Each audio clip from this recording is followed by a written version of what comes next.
It looks like your party has been cancelled.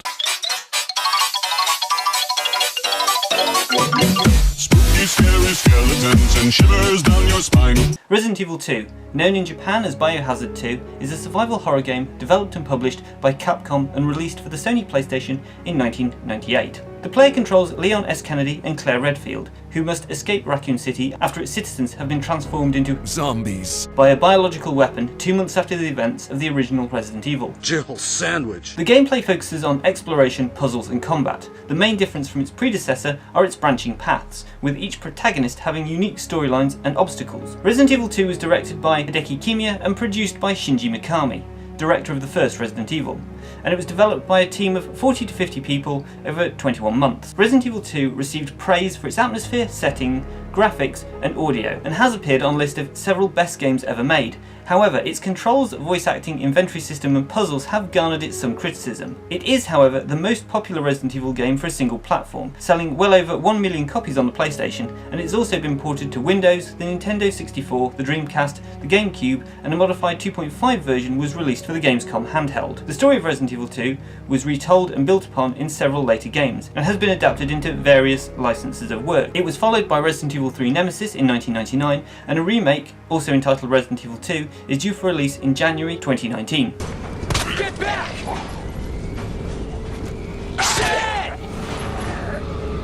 As a survival horror game, Resident Evil 2 features the same basic gameplay mechanics as its predecessor Resident Evil.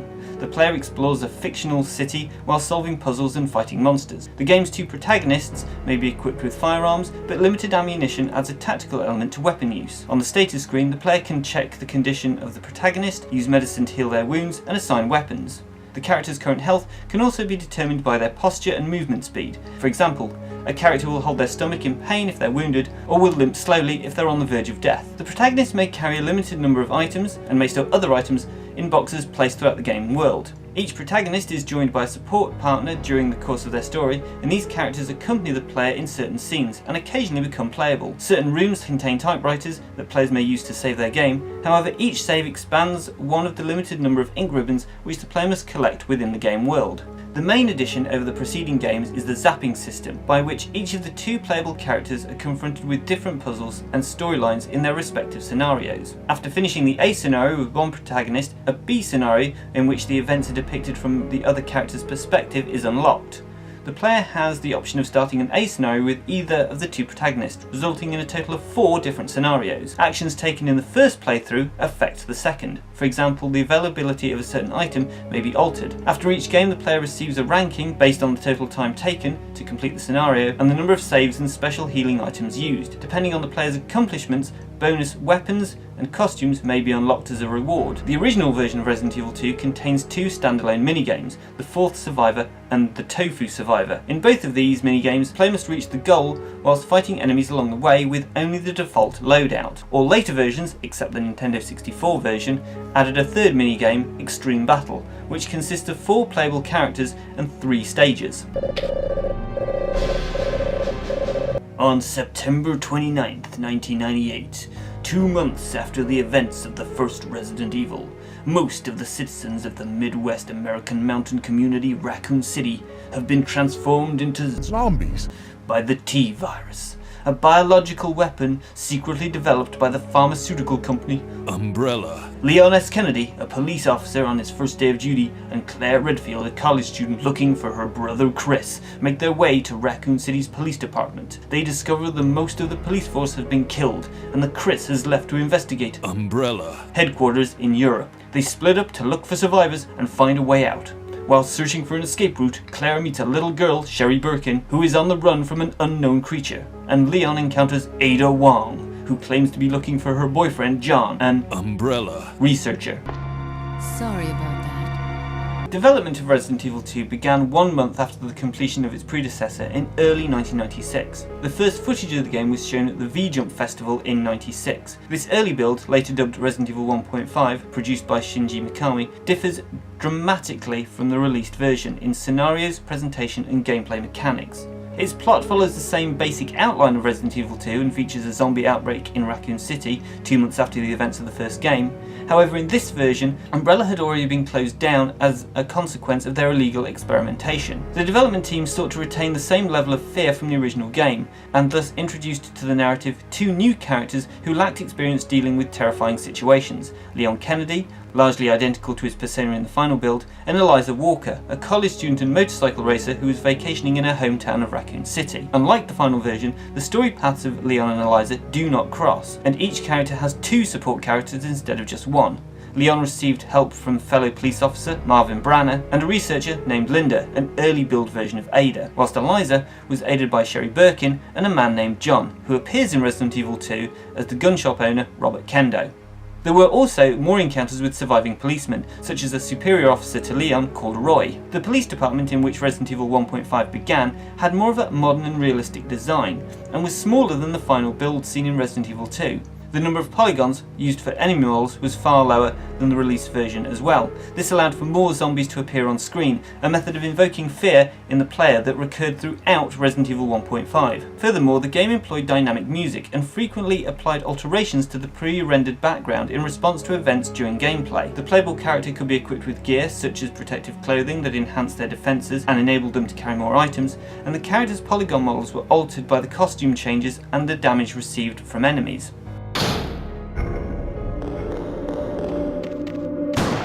The development of the game was carried out by 40 to 50 people and was led by the director Hideki Kamiya. The team composed of new Capcom employees and over half of the staff of the original Resident Evil. Jill sandwich. In the initial stages of development, producer Mikami often had creative disagreements with Kamiya and tried to influence the team with his own direction. He eventually, however, stepped back to an overseeing role as producer and only demanded to be shown the current build once a month, believing that the game's assets to be good individually but not yet satisfactory as a whole. Mikami expected everything to come together within 3 months leading up to the projected May 1997 release date. Shortly thereafter, however, Resident Evil 1.5 was scrapped at the development stage of 60 to 80% complete, Mikami later explaining that the game would not have reached the desired level of quality for the aforementioned period, and especially frowned upon the gameplay and the locations for being dull and boring. The story of Resident Evil 1.5, with which Mikami plans to end the series, was criticised by supervisor Yoshiki Okamoto, who found it to be too conclusive to allow for further instalments. Instead, Okamoto posed the creation of a fictional universe, which would turn Resident Evil into a meta-series, similar to Gundam or James Bond, in which self-contained stories with a common element could be told. During a period in which the team made no progress rewriting the scenario, Okamoto was introduced to professional screenwriter Nobuo Sugimura, who was enthusiastic about the game's story. Sugimura was initially consulted on a trial basis, but Okamoto was so impressed by the ease in which the writer came up with solutions to the problems that plagued the script, he soon asked him to compose the entire scenario for Resident Evil 2. One of the fundamental modifications to the story was the reworking of Eliza Walker into Claire Redfield, giving players that link to the original game. Only a few assets from Resident Evil 1.5 could be recycled, as the principal locations for the final build were made to look more extravagant and artistic, based upon photographs taken by the interiors of Western-style buildings in Japanese cities. Apart from the graphics, one of the most important new features was the zapping system, which was partially inspired by Back to the Future Part 2, a time-travelling film sequel that offered a different perspective on a story from the original film. The voiceovers by the all-Canadian cast for Resident Evil 2 were recorded before the actual cutscenes were completed, with each of the actors selected from the roster of 10 people per role thereafter. The full-motion videos, FMVs, were created by filming stop-motion animations of action figures, which were then rendered into complete pictures with computer graphics CG tools. Ada's movie model could not be finished in time, and thus she's the only main character not to appear in a pre-rendered cutscene. Several changes had to be made between regional releases of Resident Evil 2. The North American version contained a more violent game over screen, which was removed from the Japanese Biohazard 2.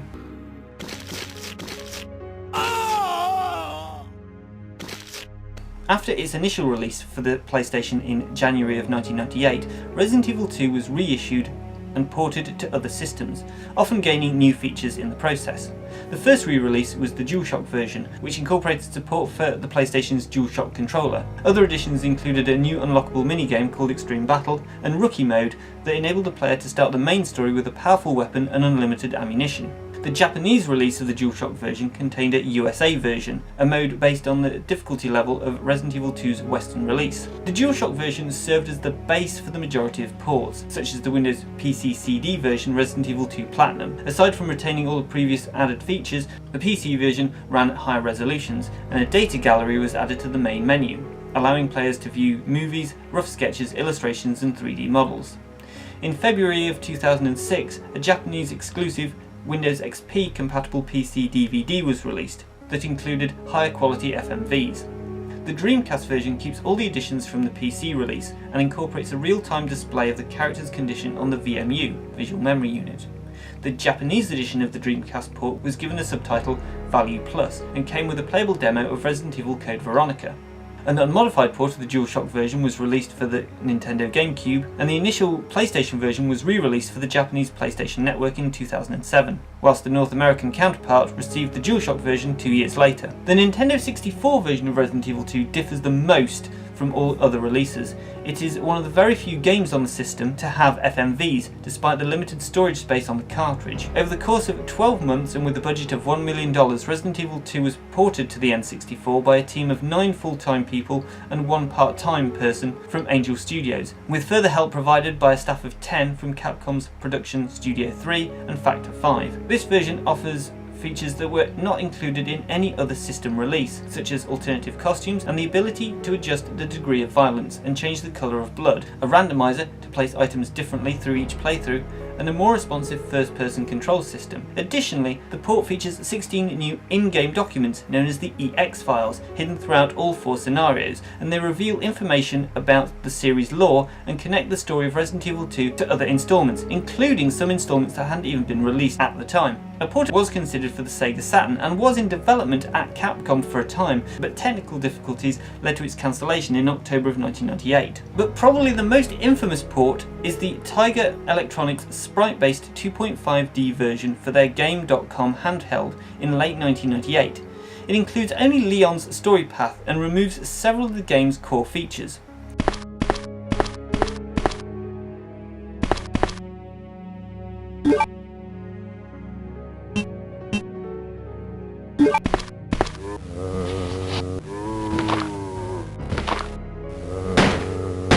And finally, in February 2013, an unfinished build of Resident Evil 1.5 was leaked onto the internet. Resident Evil 2 received critical acclaim. However, in Italy, Resident Evil 2 was temporarily banned in 1999, following criticisms from the political civil rights movement for its realistic depiction of violence. With law enforcement agencies seizing over 5,500 unsold copies, Sony Computer Entertainment asked for a re-examination of the seizure, and the ban was lifted a few months later.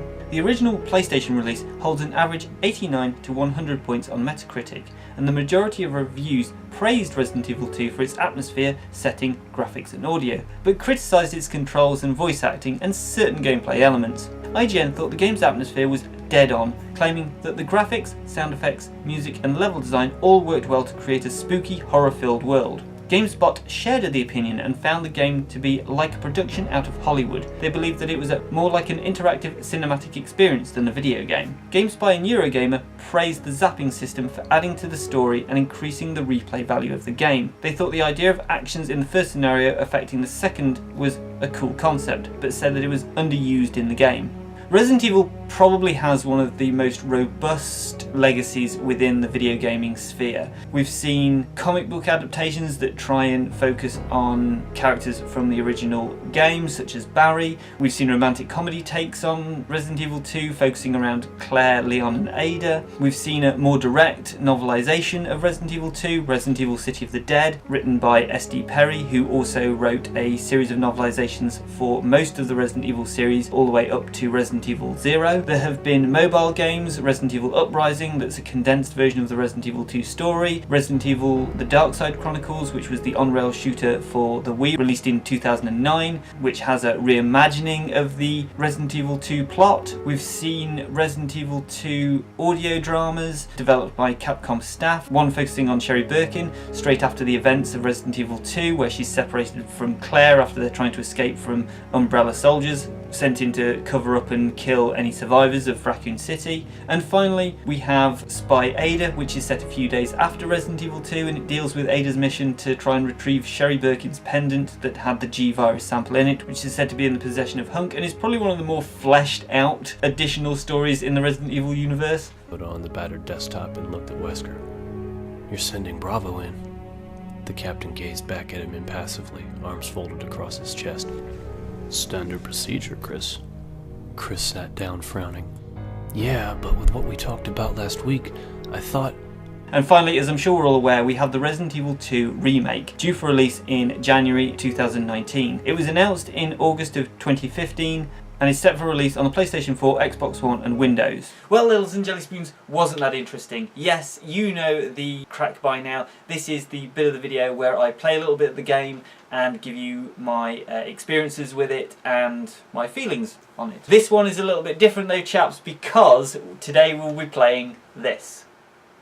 Yes, this is my copy of Resident Evil the Director's Cut that came with the Resident Evil 2 demo. Just because I have such fond memories of this game, going away and buying it. So let's get into it. So whilst we get into the game, let me tell you a little bit about my experiences. I've not played this demo disc since probably about 1997. There was a TV show in the UK called Games Master. Our American cousins might not be aware of it. I was very much aware of it. Look it up. I'm not going to go into the details about it, but it was watching that one day, and they had this news section. They said there's going to be a sequel to Resident Evil called Resident Evil 2. It's due out next year. And there's going to be a demo released for it in the Resident Evil Director's Cut. And here it is, that's it, slap bang, yes, excellent, lovely. Anyway, there might be a few glitches on it. I am playing it through a PlayStation 3. I remember hearing about it after watching Games Master. I immediately went out. I remember I went after school one day to pick up a copy of it, and I was really nervous because it's a certificate 15, if you can see there, and I was only just 15. So I was really paranoid that the guy behind the counter wasn't going to believe that I was 15 and wouldn't tell me, and I was like, oh, come on. So I remember I sort of went into Virgin Megastore, remember them. Went, and to be fair, it was dead easy. The guy was clearly getting to the end of the day. And I'm in!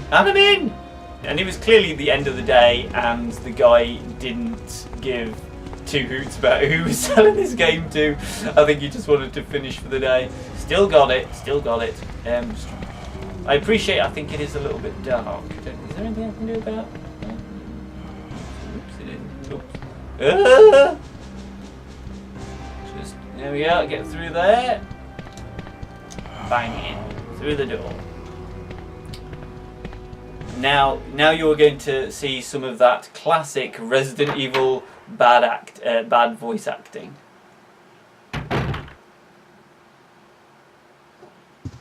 Freeze! Who are you? What are you doing here? I mean, I've just clearly opened the door very well. Hold your fire! I'm a human!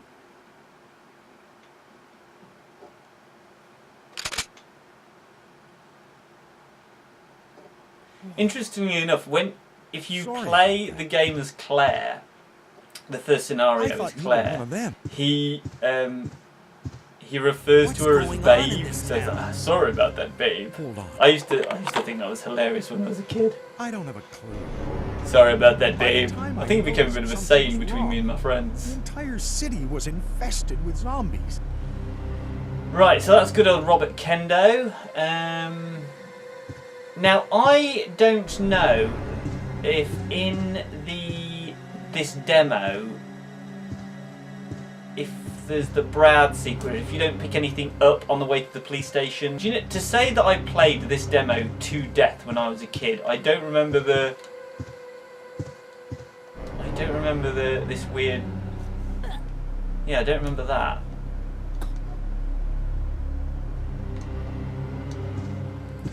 Is there an alternative ending route? I can see my progress. I thought there was another. Now, go. Oh!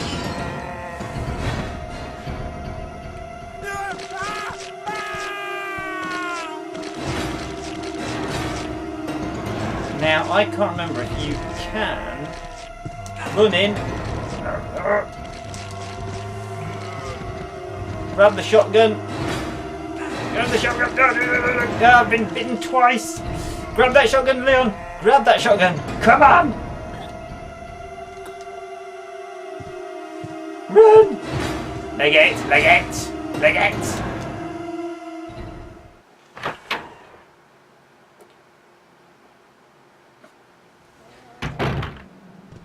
Yeah, I mean, I haven't. I've played Resident Evil quite recently, Resident Evil 2. Played. Oh, can you get down the other side of this?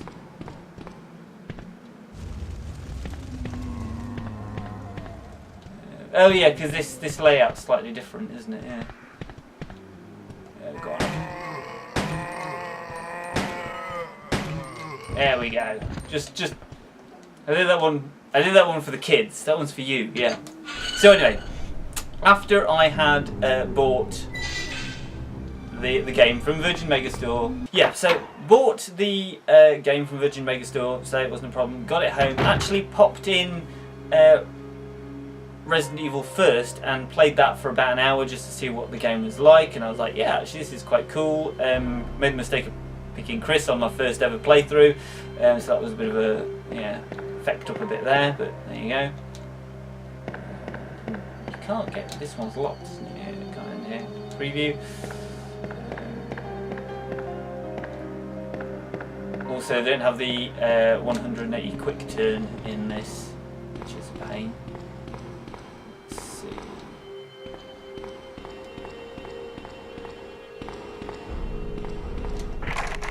It's locked. The letter P is etched beneath the keyhole. Yeah, I think you have to go. And yeah, so played it for about an hour. Was really into it. Thought, yeah, this is quite cool. And then thought, right, no, I want to see Resident Evil 2. I want to see what all the fuss is about. Put it in. I kid you not. I played the demo, played all the way through it, and immediately played it again. Like literally, it finished, and I was just like, right, I'm playing that again. I'm playing that demo again. That is awesome.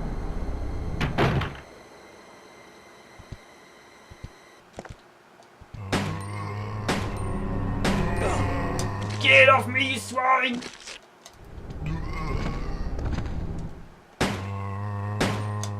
There we go. Okay, and precinct key is the one that's got P etched on it. Yeah. I am genuinely missing the quick turn. Oh, you can get in the bin, mate.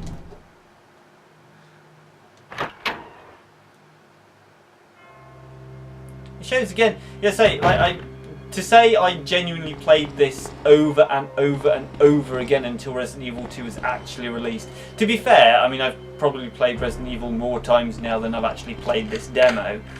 But he's using it as good, yes. But I'm gonna have to plug in my actual PlayStation just to check if that squelching noise is a glitch. Oh, should be a thing here.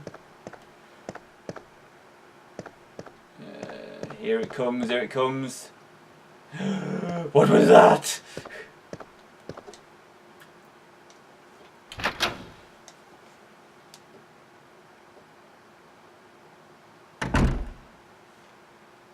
So, again, for people who have never played a Resident Evil game, oops, you know, this is as good as it gets. I'm not. Ooh. Right, now, there's a guy there, clearly without a head. It seems to have... Oh, again, this is demo, this is original game itis, this is... Yeah, sorry, I know what's coming. In Resident Evil 2, you check his body again, he's got some bullets on him. but clearly not in the preview. Woo! Okay. Okay. Yeah, not so tough, are you now? You get the FMV sequence obviously in the full game, and it's a little bit more terrifying. But, no. Right, don't need to see you anymore, do I? Do I need to go into this room? Can I go into this room? It's locked. No, letter L is it? No, letter L.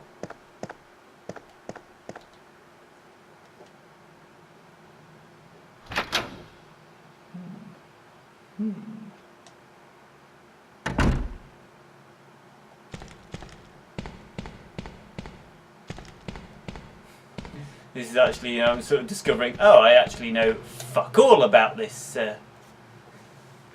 demo, because again, not played it for so many years.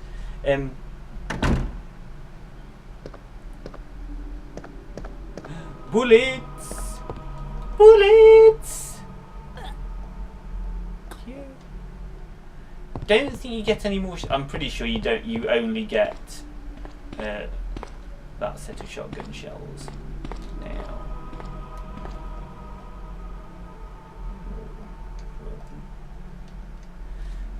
Oh, I think this used. Oh yeah, there you go. One of the first puzzles. I don't know if you actually need the red jewel.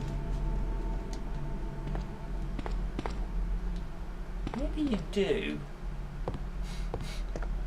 Do I need it for the... Hang on. Is that a map of the precinct? No, it's not. Oh well.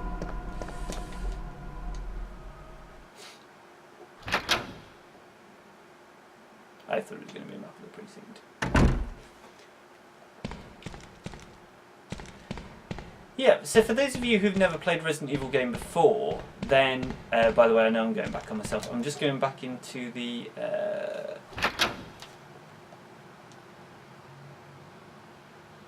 to the main entrance to see if I have to put this somewhere.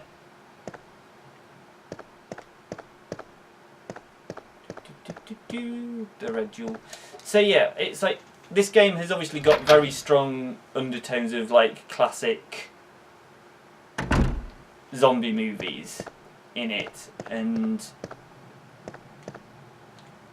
I just remember when I was when I was about 14, 15, 16, I was sort of very much getting into zombie movies, and I was like, oh god, these are amazing. So obviously when I saw this... No, okay, obviously... Was I meant to have checked the computer then? No, I should have done this on my first... I should have done it on my first pass through. I know. People are probably screaming at me going, "Hey, why did you do this? You should have done this." Oh. Lovely. Again, every time you see me do like a little step back like that, it's because muscle memory is telling me to do the 180 reverse. Which, if I'm right, wasn't introduced until, was it the DualShock version of Resident Evil 2? Or possibly, actually Resident Evil 3. Because I've played Resident Evil 3 quite recently. I was having a bit of a change up, because I thought, do you know what, I've not actually, where is it? It's up here. Having a bit of play of good old Resident Evil 3 there. Because I thought to myself, I've not played it for a while. I don't think I've played through... Well, I played through Resident Evil fairly recently, but I hadn't... Until then, I hadn't played through it for a good couple of years. And I was like, oh, I think it's probably time to play through it again.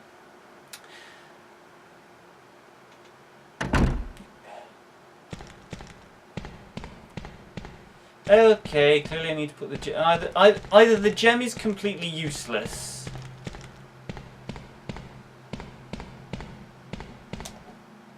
or I have to use it somewhere else.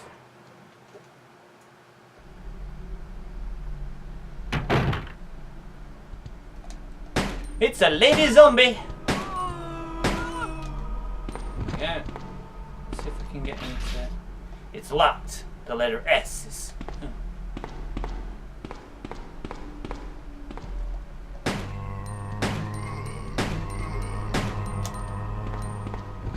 Is there a... Oh no, there isn't. Can I get into here? I can. With a save room.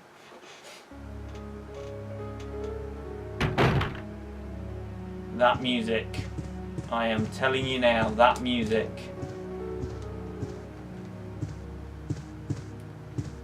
Oh, there is a chest in here.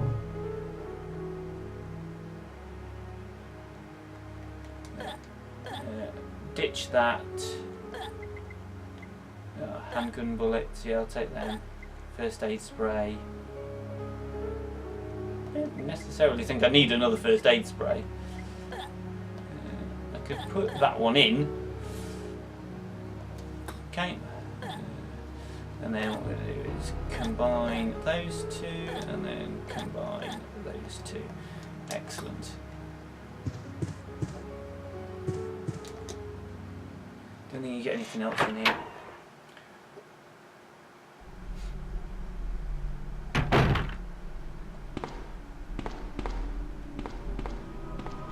The other thing that I loved about Resident Evil 2 in particular, which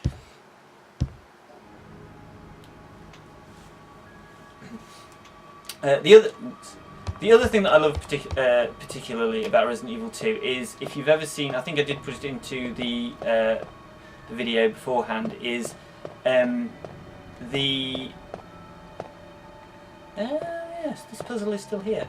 The trailer in Japan was directed by George A. Romero for the game, and he was actually originally down to direct the film, the Resident Evil films, but there was I can't quite remember the ins and outs of it, but basically it got shifted to Paul W.S. Anderson, who a lot of people say did a bad job of the films.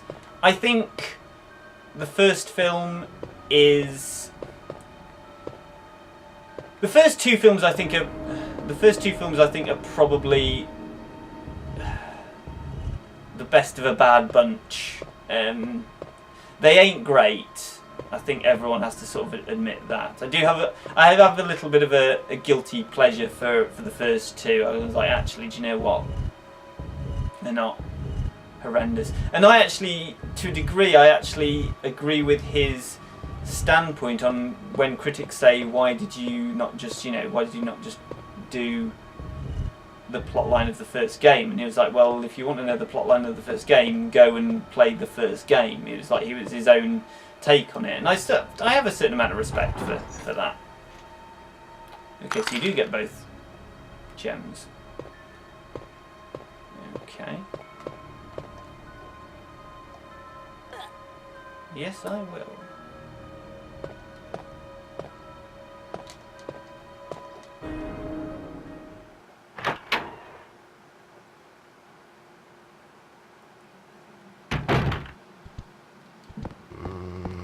Oh, there's more zombies in here. Let's see if I can. Whoops. Let's see if I can make it past you. There we go. Don't know if I need to. Is there one down here as well? Yes, there is. Let's go that way. Schooled him! But I'm gonna blow your bloody head off anyway.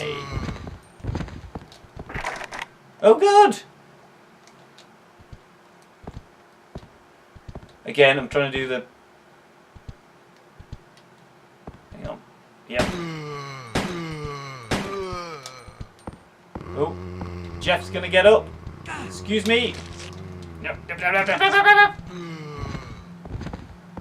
Ah! So now I can tell I'm genuinely on caution.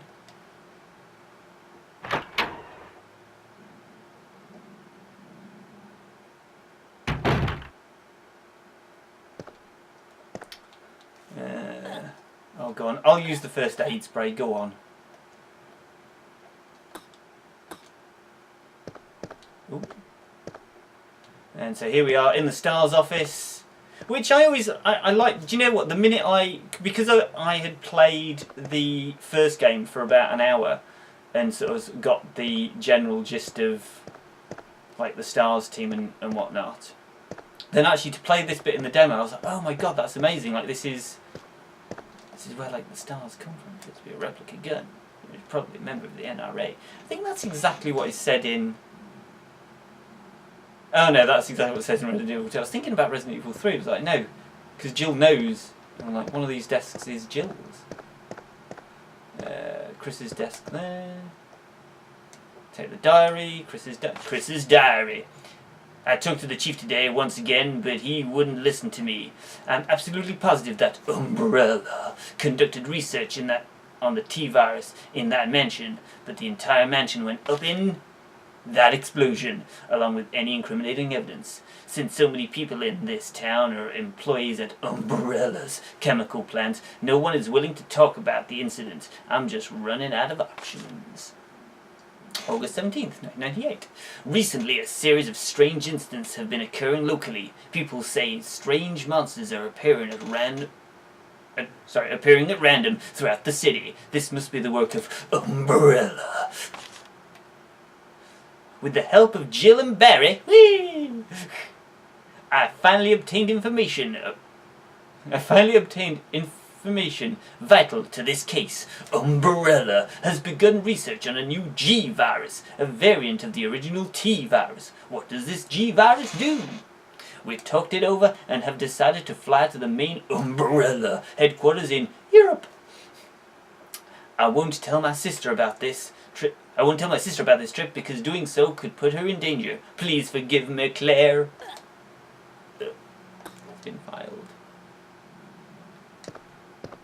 So Chris's desk, I think Jill's desk is that one, and then I think Rebecca's desk is this one. In fact, what do you mean I think? I fucking know, alright?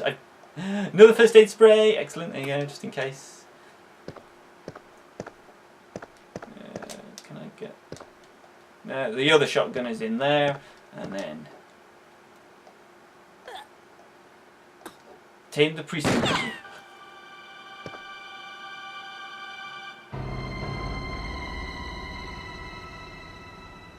Ada Wong.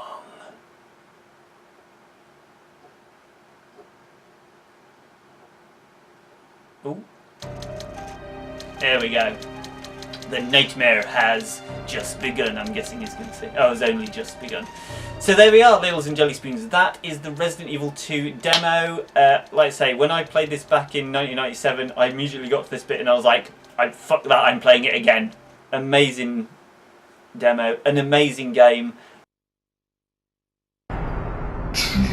If there's ever going to be a game, I'm going to scream and shout from the rooftops to, if you have never played it, play it. Resident Evil 2 is it. But for now, Ladles and Jelly Spoons, thank you very much for watching. If you have enjoyed this, please hit the old like button and subscribe to this channel for more random content. And I shall see you next Wednesday at 6 PM British Standard Time.